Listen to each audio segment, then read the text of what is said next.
What if one moment of disrespect could destroy an entire company? This isn't just a story about failure.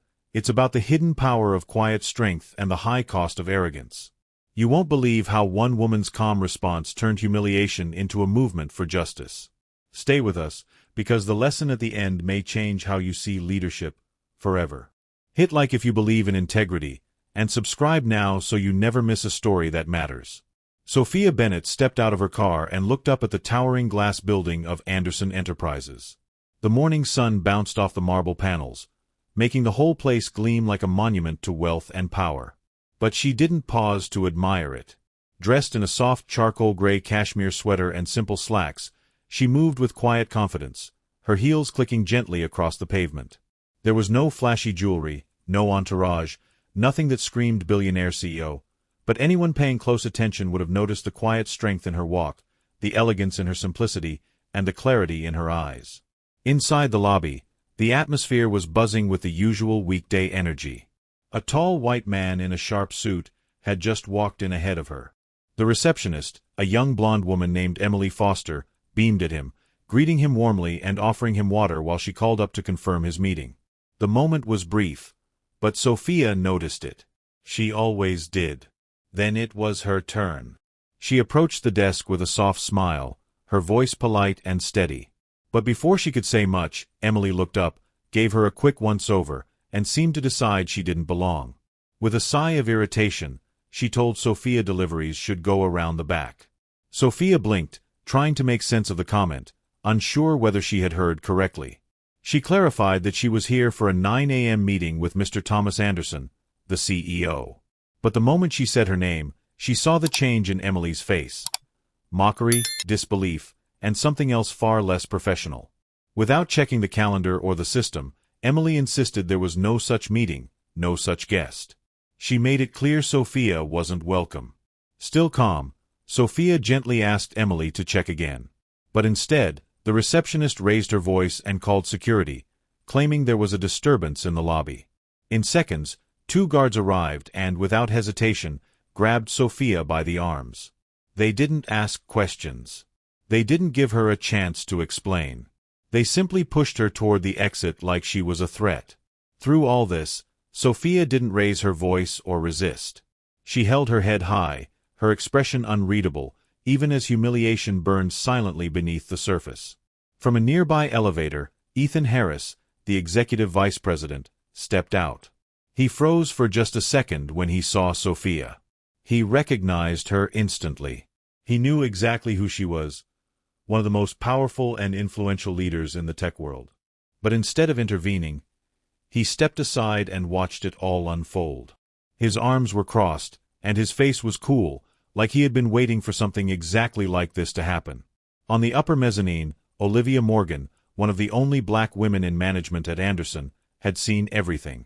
Her hands were gripping the railing tightly, knuckles white, her stomach twisted with shame. She knew exactly who Sophia was, and every fiber in her body wanted to shout, to rush downstairs, to stop the madness. But she stayed frozen, knowing what would happen to her career if she made a scene. As Sophia was forced out the front door, she paused just for a moment. She looked up at the Anderson Enterprises logo with a cool gaze, her eyes steady and distant. She didn't cry. She didn't yell. She simply pulled out her phone and walked away, disappearing into the busy street. Behind her, Emily Foster sat back down at the front desk with a satisfied smile, unaware that her smug decision had just changed everything. Unaware that the woman she had just insulted held the future of the entire company in her hands, and she had just closed the door on it. As soon as Sophia Bennett stepped back into her waiting car, the calm mask she had worn through the entire humiliating incident didn't waver. Her assistant, Jordan, opened the door, clearly concerned, but one look from Sophia told him it wasn't the time to speak. She slid into the back seat with poise, crossed her legs slowly, and reached for her phone. In her world, reactions weren't made with rage or rashness. They were delivered with precision, calm, and an understanding of exactly how to make an impact where it mattered most. From the outside, it looked like any ordinary business day. Traffic moved steadily. People rushed by with coffees in hand and meetings to attend. But inside Sophia's car, something very different was happening. A decision was being made that would ripple across the entire corporate world within hours. She clicked on a contact labeled Legal plus Strategic, and in a soft but direct tone, gave a short, definitive instruction. Terminate all partnerships with Anderson Enterprises, effective immediately. No calls, no explanations. Just walk away. To those closest to her, this move wasn't entirely unexpected. Sophia had always said that she paid close attention to how potential partners treated people when no one was watching. She believed that a company's culture couldn't be measured by PowerPoint presentations or boardroom smiles. It showed itself in the way people acted when they thought someone wasn't important. And today, Anderson Enterprises had shown their true face. Back in their headquarters, it didn't take long for things to unravel. Anderson's stock, already on shaky ground, began to drop sharply within the first few hours after the news broke. No one at the top had seen it coming. There was no warning, no angry emails, no second chances. Just silence, then impact. Major clients who had been in talks with Anderson Enterprises began to hesitate. Partners pulled out of joint ventures. Rumors spread like wildfire across the tech world. The media picked up on it quickly. It started with a small headline in a business blog, one that speculated on a quiet rift between Bennett Tech and Anderson. But within the day, the story exploded. By afternoon, headlines blared across financial networks. Bennett Tech cancels all dealings with Anderson Enterprises. Investors panicked. The stock dropped another 5% before closing. Phones at Anderson's investor relations desk rang non-stop with questions no one could answer. Inside Sophia's office at Bennett Tech, things were just as composed as ever. She was never one to gloat or bask in victory.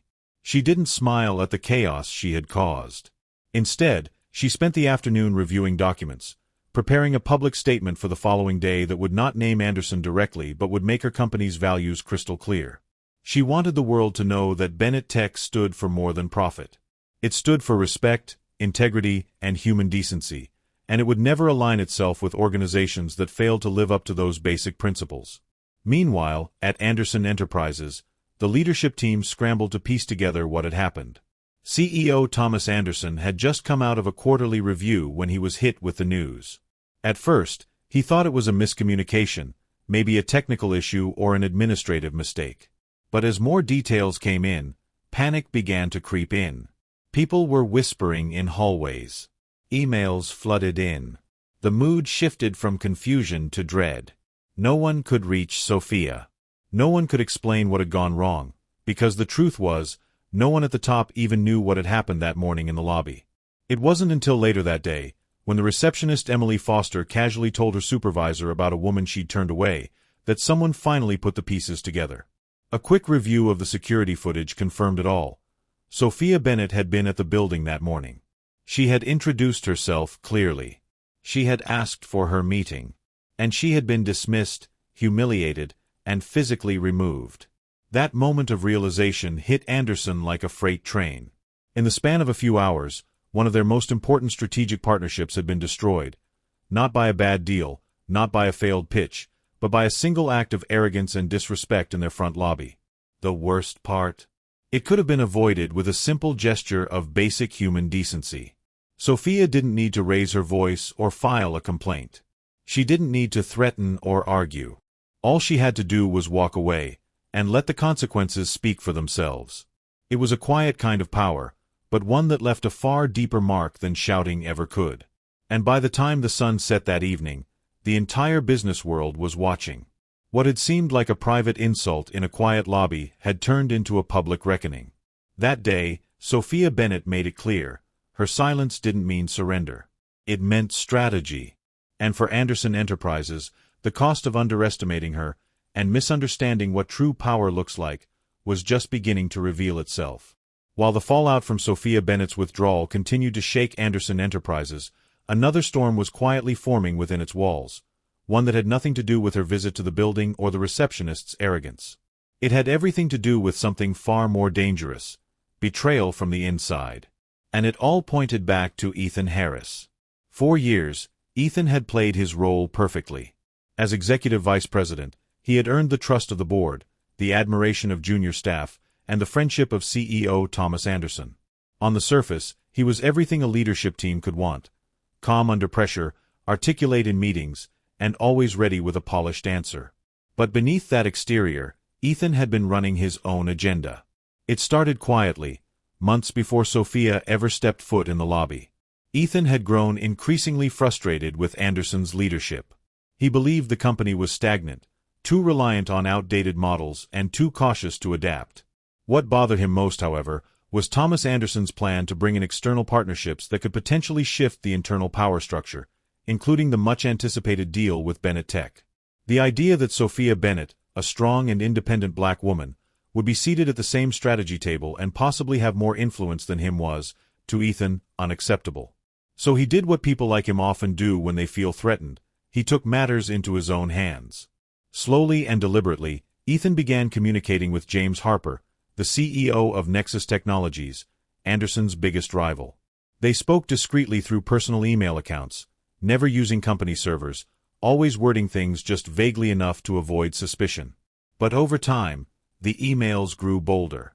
Ethan started sharing high-level plans, product roadmaps, timelines for new technology launches, internal culture reports, and even key talking points from investor meetings. In exchange, James promised Ethan a high-level executive position at Nexus once the dust settled. It was a long game. Ethan never intended to bring Anderson Enterprises down in one blow. His goal was to weaken Thomas Anderson's position just enough to get him pushed out by the board. Then Ethan would take the reins, either at Anderson or, more likely, at Nexus. But Sophia's visit changed everything. Her quiet but powerful decision to sever ties didn't just destabilize the company, it exposed its cracks. And one of those cracks led straight to Ethan. It was an anonymous tip that first triggered suspicion. Someone from the finance department had noticed irregular activity in shared folders, files that had been duplicated or moved at odd times, often late at night. A routine check by the internal IT team led them to Ethan's activity logs. At first, there was nothing definitive.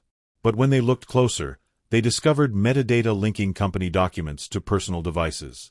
One of the IT analysts flagged it for further investigation, and soon, a full-scale audit was underway. When they requested access to Ethan's personal email under suspicion of intellectual property theft, what they found left no room for interpretation. Hundreds of emails. Detailed messages between Ethan and James Harper, stretching back over 9 months. Attachments. Internal strategy slides. Confidential project notes. Even discussion about how to spin Sophia Bennett's exit to damage her reputation and slow Bennett Tech's momentum. When the board received the compiled report, they were stunned. Thomas Anderson was in disbelief. For a moment, he thought it had to be fake, some kind of elaborate setup. But as he read each line, recognized each document, and saw Ethan's tone shift from subtle manipulation to outright scheming, the truth became undeniable. Ethan Harris hadn't just betrayed Thomas, he had betrayed the entire organization. The following morning, Thomas marched into Ethan's office without knocking. The confrontation was heated but short. Ethan tried to play it cool, pretending the emails were taken out of context, claiming he was only exploring competitive intelligence. But Thomas knew better. There was no salvaging this. Within an hour, the legal department had stepped in, and Ethan was placed on immediate leave pending investigation. Word spread quickly through the building. Most employees were stunned. Some were furious. Others simply shook their heads, realizing how far things had fallen. What hurt most was the sense of broken trust. People who had looked up to Ethan now felt foolish. Those who had questioned his intentions quietly now wished they had spoken up. And while the company was still reeling from Sophia's departure, this scandal was even worse. Investors pulled out faster. News outlets jumped on the story. And with Nexus Technologies now publicly distancing itself from Ethan, it was clear that no one was going to catch him if he fell. Behind the scenes, Thomas Anderson met with the board and legal counsel to prepare for the next steps. He knew this wasn't just about disciplining a rogue executive. This was a criminal matter, industrial espionage, violation of fiduciary duty, and breach of confidentiality. The board agreed. The company would be filing formal charges, and the case would be referred to federal investigators. In just a few days, Ethan Harris went from respected leader to disgraced traitor. His ambition, fueled by fear and prejudice, had pushed him to undermine the very company he once claimed to help lead. But in the end, it wasn't some grand reveal that brought him down. It was a series of quiet decisions, made in the shadows, that finally came to light. And now, the consequences were just beginning. The unraveling of Anderson Enterprises didn't happen all at once. It wasn't a sudden crash or a dramatic explosion. It was slower, more painful, like watching a once proud building develop cracks from the foundation upward until it could no longer hold itself together. The events that followed Sophia Bennett's departure, and then the exposure of Ethan Harris's betrayal, became the catalyst for a corporate collapse that no one had anticipated but, in hindsight, everyone should have seen coming. In the days after Sophia pulled the plug on the partnership, the company's stock dipped. At first, leadership brushed it off. Public relations issued statements about shifting priorities and market realignment. Internally, meetings were held to reassure teams that all was under control. But those within the company could feel it. Something had changed. Confidence had taken a hit. There were fewer smiles in the hallway, more whispered conversations behind closed doors. Then came the first investor withdrawal. A mid-sized tech fund quietly sold off their Anderson shares, and within 24 hours, others followed suit. By the end of the week, the stock had dropped nearly 20%. Thomas Anderson was overwhelmed. He had built this company from the ground up, starting with a small team in a rented office more than 2 decades ago. Over the years, Anderson Enterprises had grown into a respected name in enterprise solutions, praised for its innovation and reliability. But what Thomas hadn't realized, or maybe had refused to acknowledge, was how deeply the internal culture had rotted beneath the surface. He had focused so much on growth, profit, and expanding his reach that he hadn't noticed how disconnected leadership had become from the people on the ground. The scandal with Sophia and the exposure of Ethan's schemes were just the final, very public, symptoms of problems that had existed for years. Inside the company, departments were beginning to crumble. High-performing employees started handing in their resignations. Clients called to cancel meetings, citing reputation concerns. Vendors became hesitant. Lawsuits loomed on the horizon, not just from Sophia's team, but from investors who felt misled, employees who had experienced internal discrimination, and even former partners who now claimed ethical breaches. The Human Resources Department was drowning in reports, and the legal team worked overtime just trying to keep the flood at bay. As the days passed, public perception only worsened. News outlets dug deeper into the story. Clips of Sophia being escorted out of the lobby began circulating online, paired with headlines about corporate racism and toxic leadership. On social media, hashtags calling for boycotts trended for days. Former employees came forward anonymously, sharing stories of systemic bias, favoritism, and being silenced when they spoke up. The picture was becoming clear to the world, and it wasn't pretty. Internally, the board of directors was in turmoil. Some called for Thomas's resignation. Others argued for a complete restructuring. But no one had any real answers. The revelation that Ethan had been feeding confidential information to a competitor made everything worse. Trust, the very foundation of a company like Anderson Enterprises, had eroded completely. Departments no longer worked collaboratively. Middle managers stopped communicating with senior leadership. Rumors of layoffs swirled, and morale hit rock bottom. For Thomas, the weight was unbearable. He still came into the office every day, but he looked like a shell of the leader he once was. He stopped smiling. He stopped speaking in meetings unless asked a direct question. He'd spend long hours staring out of his office window, watching the city move as if it weren't crumbling around him. He knew that Sophia's decision hadn't just impacted a partnership, it had exposed the truth. A truth he had ignored for far too long. Then came the board meeting that no one wanted to attend. The mood was somber. The numbers were grim. Their market value had dropped by nearly half in less than a month. Multiple partners had pulled funding. Contracts were frozen. Investors were calling for accountability. After hours of back and forth, Elizabeth Monroe, the chair of the board, finally said what everyone else had been avoiding. Anderson Enterprises could no longer sustain its operations. The company would need to file for bankruptcy. Thomas didn't argue. He didn't cry or defend himself. He simply nodded, shoulders heavy with defeat. There was nothing left to say. He had led the company into its peak, and now he would have to lead it through its downfall. Outside the boardroom, Employees were beginning to pack up their desks. Some did it quietly, others with visible frustration. No one celebrated. No one pointed fingers aloud. But everyone knew where the blame really lived. It lived in years of ignoring voices that asked for change, in the silence of those who had watched injustice happen and said nothing, in the overconfidence that no mistake could ever be big enough to bring the company down. And somewhere in a quiet office on the lower floor, Olivia Morgan sat at her desk, watching it all unfold. She had worked hard for years, believing she could change the culture from within. She had spoken up, advised leadership, tried to build inclusive teams, but every step had felt like running uphill in a storm. And now, as she watched the company collapse under the weight of its own decisions, she felt a strange mix of sadness and relief. Sadness for what was lost. Relief that she wouldn't have to fight the same fight another day in the same place that had always pushed back harder.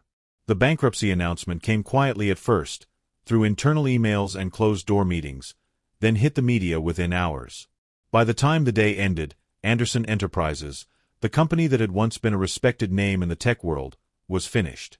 What remained wasn't just a failed business. It was a cautionary tale. A reminder that no matter how big or successful a company becomes, ignoring culture, ethics, and the basic dignity of others will eventually lead to collapse. And that collapse won't be loud and dramatic at first. It'll be quiet, creeping in piece by piece, until the whole thing falls in on itself. Emily Foster had always believed she was good at her job. For years, she'd sat behind the sleek reception desk of Anderson Enterprises, hair always perfectly styled, voice polite but clipped, knowing she was the first face people saw when they walked through the door. She liked that feeling of quiet authority, the way people deferred to her, the way she could control who passed through and who didn't. She thought she was sharp, discerning, and efficient. But what she hadn't realized, or refused to admit to herself, was that her sense of power had grown into something toxic. When the incident with Sophia Bennett happened, Emily didn't think twice about it. In fact, she felt smug afterward, convinced she'd weeded out another unqualified visitor trying to bluff her way into a meeting. She bragged to a coworker about how she'd handled it, completely unaware of the tidal wave that was already forming behind the scenes. She had no idea that the woman she'd dismissed with coldness and disdain was not only the CEO of Bennett Tech but also someone powerful enough to dismantle the very company Emily worked for. The first sign that something was wrong came later that same afternoon when the front lobby grew oddly quiet. People began whispering more than usual. A few glanced her way, and the warmth in their eyes was gone. The next morning, she was asked to report to HR. The head of HR, Janet Collins, didn't smile or make small talk. She simply laid out the facts. Sophia Bennett had, in fact, had an appointment. Her name had been on the schedule. There was video footage. Multiple witnesses. And now, because of Emily's behavior, one of the most critical partnerships Anderson Enterprises had ever pursued had collapsed. Emily sat frozen in her chair, a cold knot twisting in her stomach. It wasn't just the loss of a deal. They were telling her that she had started a chain reaction that was now threatening the future of the entire company. She tried to explain. She hadn't known. She hadn't recognized the name. Sophia hadn't looked like a typical CEO. Her explanation came out in rushed fragments, none of which could excuse the core issue. She had judged someone based on appearance and made a snap decision grounded in prejudice. She was fired on the spot, told to pack her belongings and leave within the hour. Walking through the front lobby for the last time felt like moving through a dream. No one met her eyes. The security guard who had always smiled and waved at her stood stone-faced. The woman at the coffee cart looked away. Emily had never felt more alone. But losing her job was just the beginning. By the next morning, the video had made its way onto social media. Clips of her exchange with Sophia, her dismissive tone, the eye roll, the way she called security, were everywhere. People online didn't hold back. Comment sections were flooded with harsh words. Her name was trending, and not in a good way. Emily tried to apply for new jobs immediately. She updated her resume, wrote carefully worded cover letters, and showed up to interviews trying to smile, trying to act as though everything was normal. But it wasn't. Hiring managers recognized her name. A few asked outright if she was the same Emily Foster. Others didn't ask, but she could tell from their suddenly cooled expressions that they'd already made the connection. She was ghosted more times than she could count. Her email inbox filled with rejection messages, most vague and polite, others brutally direct. Even her personal life started falling apart.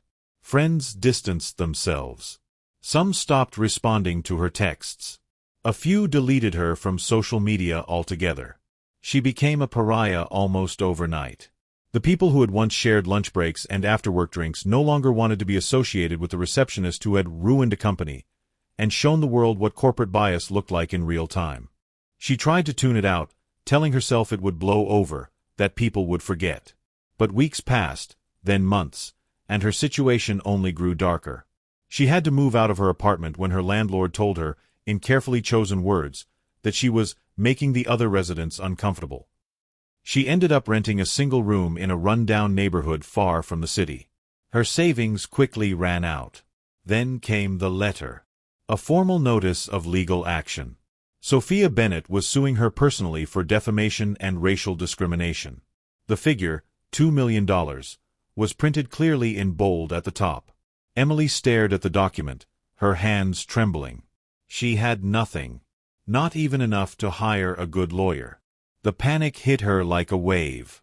That night, she sat alone in the dark, crying quietly, unsure of what to do, unsure if she even had the strength to face the next day. Eventually, she reached out, through a lawyer, through letters, through tears, asking for mercy. And in a move she hadn't expected, Sophia responded with something Emily hadn't earned but deeply needed, a second chance. The lawsuit would be dropped under one condition. Emily would complete a full year of community service at a local center that supported underrepresented groups. No money. No shortcuts.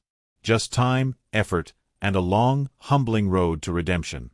Emily accepted. She spent the next weeks in silence, showing up every morning to help clean, organize, and eventually speak to young people about the dangers of bias. How a single moment, a single choice, can ruin everything. Some days, she felt like she was finally beginning to understand. Other days, she was overwhelmed by guilt, unsure if she could ever forgive herself. But at least she was doing something. She was facing the damage she caused, not hiding from it. The world hadn't forgiven her. Not yet. Maybe not ever. But she had learned that healing wasn't about erasing the past, it was about choosing to grow through it. And while she couldn't change what she had done, Emily Foster was finally beginning to understand who she had been, and who she might still have a chance to become. 4 weeks, Emily Foster lived in silence. The noise from the media had quieted, but the echo of her mistake lingered like a shadow that followed her everywhere. Each day felt like walking through a fog. She wasn't sure where she was going, and she wasn't sure who she was anymore.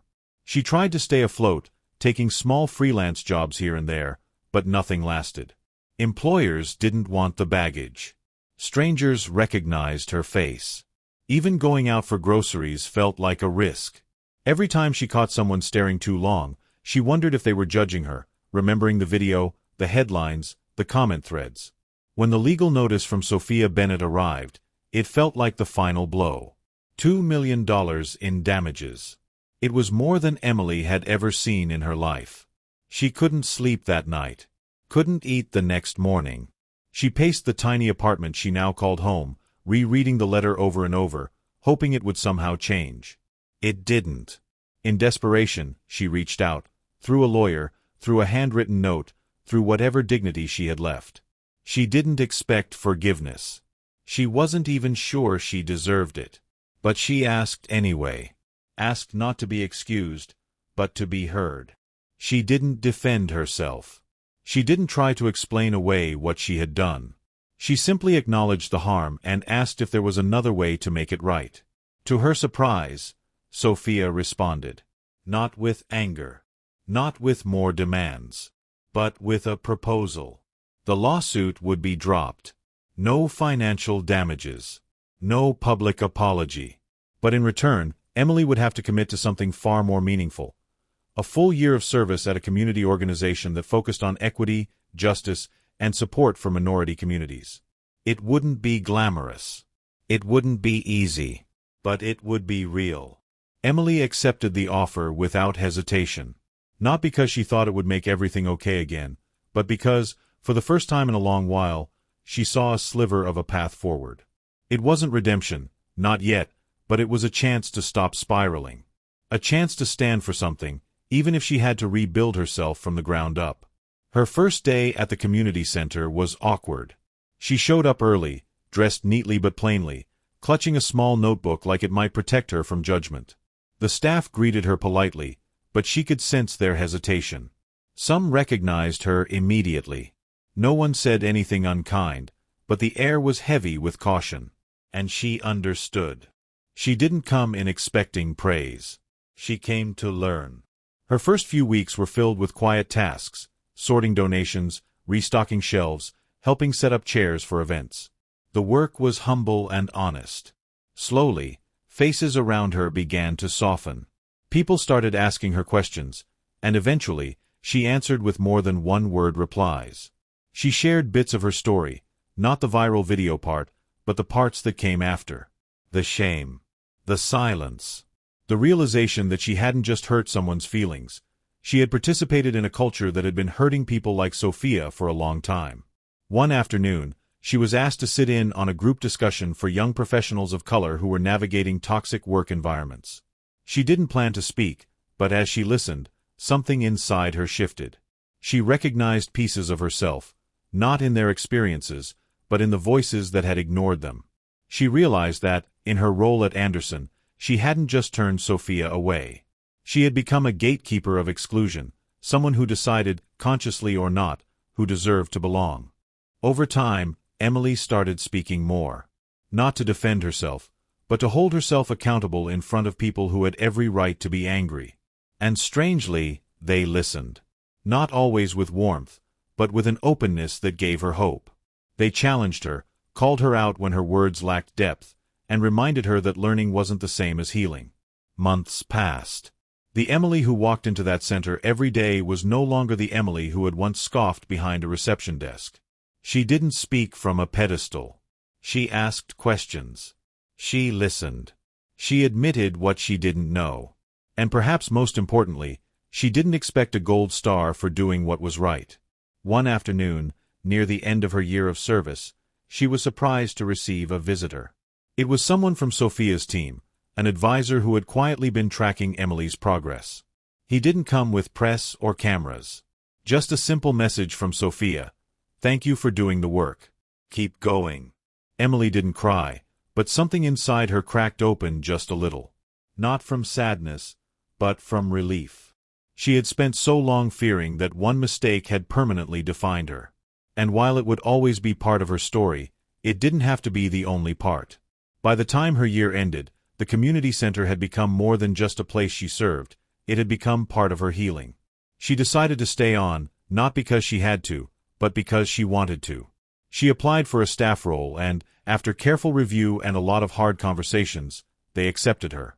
It wasn't a full-circle moment or a perfect ending. It was just honest. She would never forget the pain she caused. But she would also never forget the second chance she'd been given.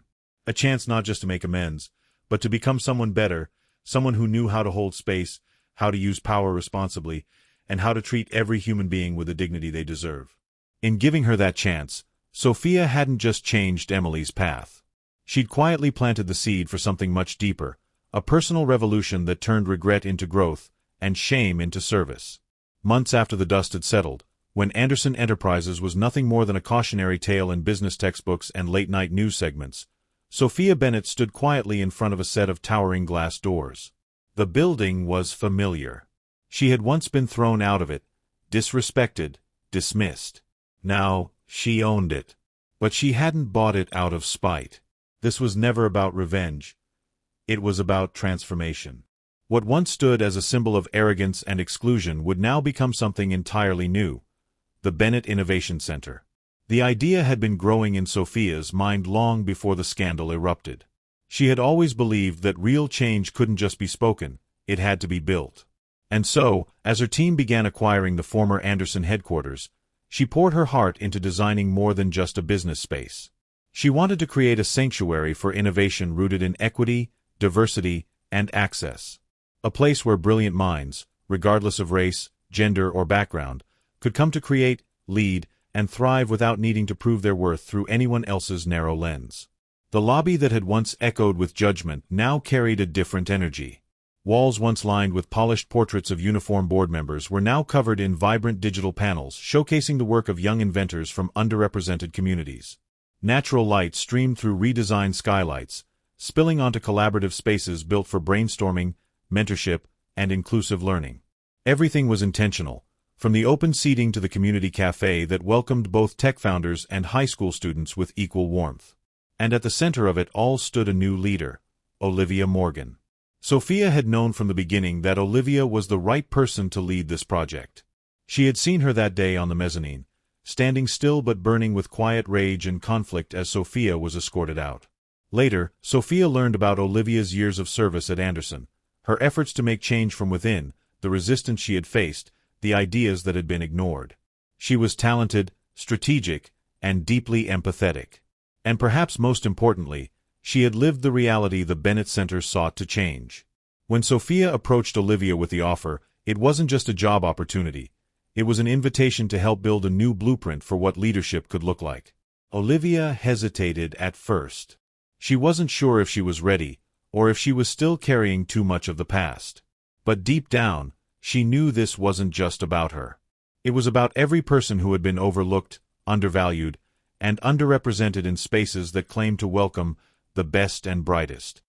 So, Olivia said yes. Under her leadership, the Bennett Innovation Center launched its first cohort of programs within 3 months. They started with mentorship for young developers, funding for early-stage startups led by women and people of color, and public workshops on everything from coding to public speaking. The energy was electric, hopeful, focused, and deeply grounded in community. Sophia stayed involved, often visiting quietly to walk the halls and talk with students and entrepreneurs. She didn't hover. She trusted Olivia and the growing team of changemakers she had brought together. Instead, Sophia chose to support from behind the scenes, securing funding, building partnerships with universities and nonprofits, and using her influence to bring more visibility to the center's mission. The media initially covered it as a redemption story, the billionaire CEO who turned the sight of her humiliation into a beacon of progress. But Sophia pushed back on that narrative. This wasn't about her personal vindication, it was about something bigger. It was about reclaiming space and rewriting the rules. And slowly, the public began to understand that the Bennett Center was not a symbol of the past, but a foundation for the future. For Olivia, every day at the center brought its own set of challenges. But it also brought joy. She got to see young people walk through the doors unsure of themselves and leave with new confidence and skill. She watched underfunded ideas turn into viable startups. She witnessed mentorship relationships blossom into lifelong connections. And she experienced something she had rarely felt at Anderson, the freedom to lead with both strength and softness, strategy and soul. One afternoon, as the sun poured into her office, Olivia looked around and took a deep breath. The past would always be part of her story, but it no longer defined her. She was no longer the woman gripping the railing in silence. She was building something that mattered, something that would outlast headlines and scandals. And somewhere nearby, in a sunlit corner of the innovation floor, a young woman was pitching her very first product idea to a room full of mentors. Her voice trembled at first, but she kept going. One of the mentors nodded, leaned in, and asked a thoughtful question, not about profit, but about purpose. That's what the Bennett Innovation Center was built for. It wasn't just about tech. It was about transformation. Sophia and Olivia knew that what they were doing wouldn't erase the past. But they believed, deeply and fully, that it could shape the future. A future where innovation came not just from privilege, but from lived experience. A future where leadership looked more like community. And a future where no one would be told to go around the back. Instead, they would be welcomed through the front door, with their heads held high. A year after the launch of the Bennett Innovation Center, the city looked a little different. It wasn't the skyline that had changed, or the roads, or even the people walking to work every morning. It was something quieter, something in the air. A shift in the way people talked about leadership, about opportunity, about who deserved to be heard. And at the heart of that shift was Sophia Bennett. Sophia never set out to become a symbol. She had never been interested in fame or recognition. Her focus had always been on building things that lasted. Companies, communities, cultures of care. But what started as a deeply personal moment of humiliation had sparked something much greater than she ever intended. Her decision to walk away from a deal that compromised her values had done more than take down a crumbling company. It had opened a national conversation about integrity, equity, and the quiet, powerful force of accountability. The downfall of Anderson Enterprises had become a case study, dissected in classrooms and boardrooms alike. It was a reminder that culture wasn't a side project, it was the core of everything. No matter how profitable a business became, if it was built on exclusion, silence, and unchecked ego, it was never truly stable. But what people admired most wasn't just how Sophia had responded, it was what she had chosen to build in the aftermath. The Bennett Innovation Center wasn't about revenge. It was about vision. A vision for what the world could look like when people who had been shut out were given not just a seat at the table, but the tools to build their own. It became a place where ideas could bloom without fear, where leaders were cultivated from overlooked communities, and where progress wasn't just measured in dollars, but in dignity. Sophia's legacy wasn't just in the programs she funded or the buildings she helped renovate. It was in the lives that had quietly changed because of her decisions. Young people who had never imagined a future in tech now walked confidently through the center's doors each morning. Women who had once been told they were too much or not enough now led teams, launched companies, and mentored others with the wisdom of those who had been underestimated. Professionals who had once felt the sting of being dismissed, like Olivia Morgan, now held the kind of influence they had only dreamed of, shaping the industry from the inside out. Even Emily Foster, once the face of corporate bias, had begun to write a different story. After completing her year of community service, she had stayed on at the center in a quiet support role. She didn't seek the spotlight. She didn't try to erase her past. But day by day, she showed up. She helped others. She listened. And in doing so, she started to rebuild not just her reputation, but her sense of self. It was a reminder that growth, too, is part of legacy. From time to time, Sophia would stand at the top floor of the center and look out over the city. She didn't always feel triumphant. Some days, the weight of it all, the past, the expectations, the responsibility, was heavy. But most days, she felt something else entirely. Peace. Not because everything was perfect, but because something real had been planted. Something that would outlast any single scandal or story. She'd watch the interns laugh over lunch in the courtyard. She'd see panels of entrepreneurs sharing their early failures and surprising breakthroughs. She'd listen to hallway debates about ethics in AI and tech's role in shaping society. This wasn't just a business hub, it was a living, breathing place of possibility. And that, more than anything, was the kind of power she had always believed in. The public had taken notice, too. Sophia was invited to speak at universities, government panels, and global forums. She spoke not as a polished executive, but as someone who had walked through fire and chose not to burn, but to build. Her words didn't come from scripts, they came from truth. She didn't offer easy answers, but she asked the right questions. What kind of world are we creating? Who are we leaving behind? What does it mean to lead with both courage and care? Legislation soon followed. Inspired by the Bennett Center's success, lawmakers began drafting policies focused on equal access to tech education, startup funding for marginalized communities, and corporate accountability standards rooted in inclusion. Change, once a distant dream, was now gaining momentum, and much of it traced back to the quiet stand Sophia had taken that day in the Anderson lobby. Her story wasn't a perfect arc. It had moments of pain, of injustice, of doubt. But it was real.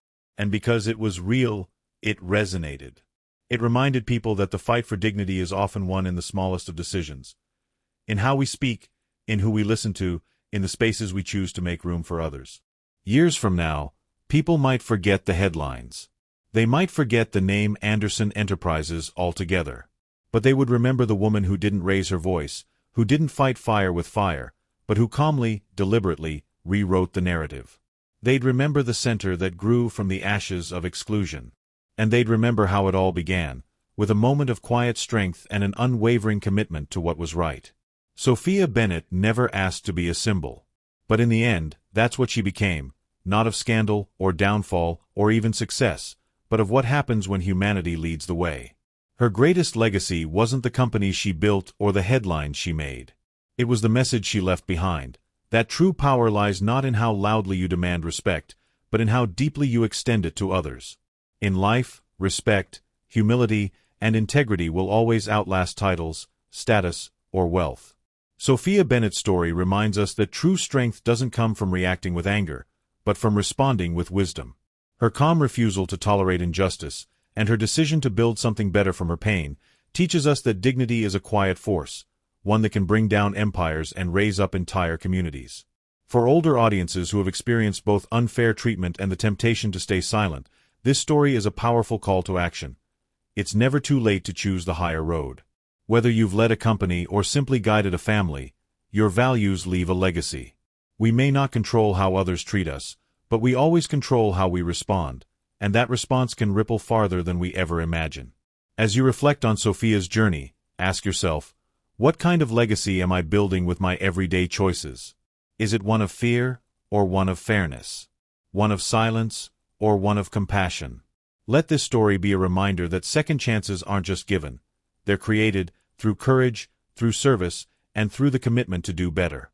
If this video touched your heart or reminded you of something you've lived through, we'd love to hear your story. Drop a comment below and share what you'd like us to cover next. If you believe more people need to hear messages like this, don't forget to like the video and subscribe to our channel. Your support helps us keep sharing stories that inspire change, healing, and hope.